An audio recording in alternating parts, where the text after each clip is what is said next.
Today I'm sharing my Rockler Plywood challenge piece, and let's first start by saying, holy talented woodworkers, Batman. I knew I'd be coming into this challenge as a rookie and figured it would be a fun project, but I didn't have any idea how incredibly talented all the other entries would be, so definitely make sure you check out the hashtag and listen to the Modern Maker podcast to hear about all of the other talented projects. Back to my project. I love the simple, clean lines of a mid-century modern chair, and I looked around online for some inspiration, and then I just started drawing. Keep in mind, I'm not a skilled woodworker, so my brain only knows how to build things using basic joints like pocket holes, pretty obvious stuff. I'm hoping to get better with all this, but again, for now, I just conceive of things on a very basic level. I did plan out my cuts, and I decided that with one sheet of plywood, I should have enough for the plan I had in my head. And honestly, I probably could have squeezed out enough to make 2 chairs, but I screwed up a couple cuts, and I don't know, you know how it goes. I only had enough to make 1 chair, but still. I used a piece of scrap lumber as a guide, and I first started by cutting the strips that I would use for the back of the chair, and I used pocket holes to attach these. I thought about making slats for the seat as well, but honestly, I feel like that's never super comfortable, so I just kept it to a simple, solid piece of plywood, and I left the back of the chair long enough that I could sort of adjust it as needed, because even though I had a drawing, I was kind of building this on the fly.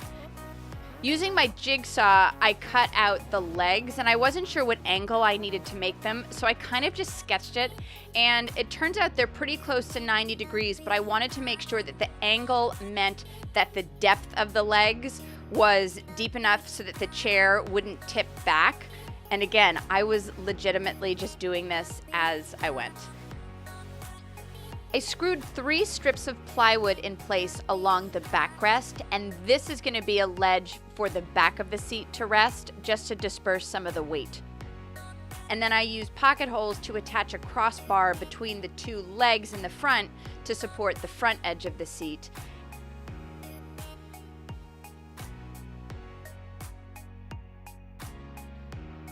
The seat of my chair is essentially resting on those 2 ledges, but because of the angles, it's not resting flush. So I made some pocket holes in the side of the seat just to help stabilize it against the angled legs that I had made.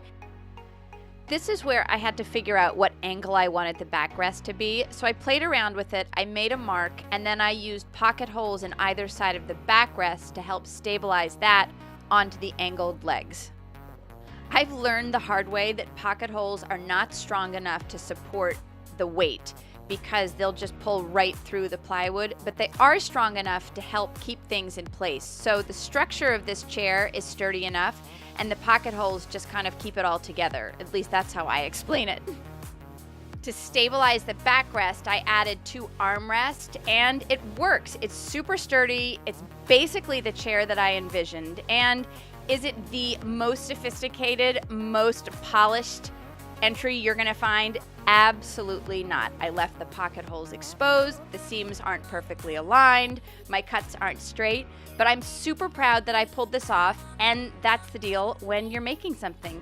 Next time, I'll know a little bit more, I probably won't make the same mistakes, and I sometimes think that we forget that it takes lots and lots and lots of cursing and messed up cuts and splintered wood, but this was the idea I had in my head, and I pulled it off, and you guys, that is a victory for this rookie woodworker. So, don't forget to subscribe to my YouTube channel, check out all the other entries in the hashtag Rockler Plywood Challenge, and thanks so much for watching. Have a great day, everyone.